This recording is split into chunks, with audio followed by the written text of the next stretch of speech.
क्या America Iran की अर्थव्यवस्था की रीढ़ तोड़ने के लिए तैयार है? राष्ट्रपति डोनाल्ड ट्रंप ने एक ऐसा बयान दिया है जिसने वैश्विक तेल बाजार और कूटनीति की दुनिया में भूचाल ला दिया है।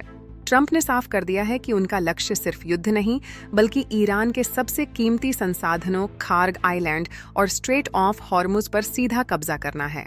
आखिर ट्रंप की नजर खार्ग आइलैंड पर ही क्यों है? जवाब सीधा है, पैसा और पावर। खार्ग आइलैंड ईरान का सबसे इम्पोर्टेंट तेल टर्मिनल है। ईरान के कुल तेल निर्यात का 90% से ज्यादा हिस्सा इसी एक छोटे से द्वीप से होकर गुजरता है। अगर अमेरिका इस द्वीप पर कब्जा कर लेता है तो ईरान की अर्थव्यवस्था रातों रात ढह जाएगी। बिना तेल बेचे ईरान की सरकार न तो अपनी सेना को फंड कर पाएगी और न ही अपने सहयोगियों को।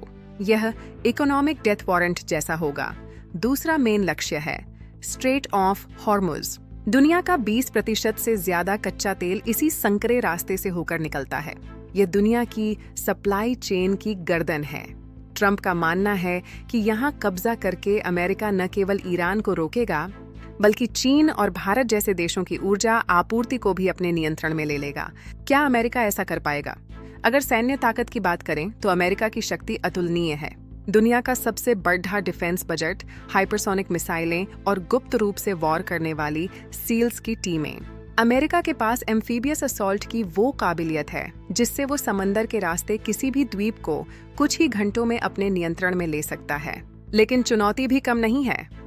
ईरान का असीमित युद्ध और उसके हजारों मिसाइल अमेरिका के लिए काल बन सकते हैं। यह कोई आसान फाइट नहीं, बल्कि एक भीषण खूनी संघर्ष होगा। क्या ट्रंप वाकई खार्ग आइलैंड को कब्जा करने का जोखिम उठाएंगे? अगर ऐसा हुआ तो दुनिया तेल के लिए तरस जाएगी और पेट्रोल की कीमतें $200 प्रति बैरल तक पहुंच सकती हैं। यह सिर्फ ईरान पर हमला नहीं, बल्कि पूरे वैश्विक सिस्टम को बदलने की कोशिश है। आपको क्या लगता है? क्या अमेरिका को खार्ग आइलैंड पर कब्जा करना चाहिए या यह की गलती होगी? अपनी राय कमेंट्स में जरूर बताएं। युद्ध की हर बारीक चाल को समझने के लिए जुड़े रहिए द वॉर टाइम्स के साथ। सब्सक्राइब करें।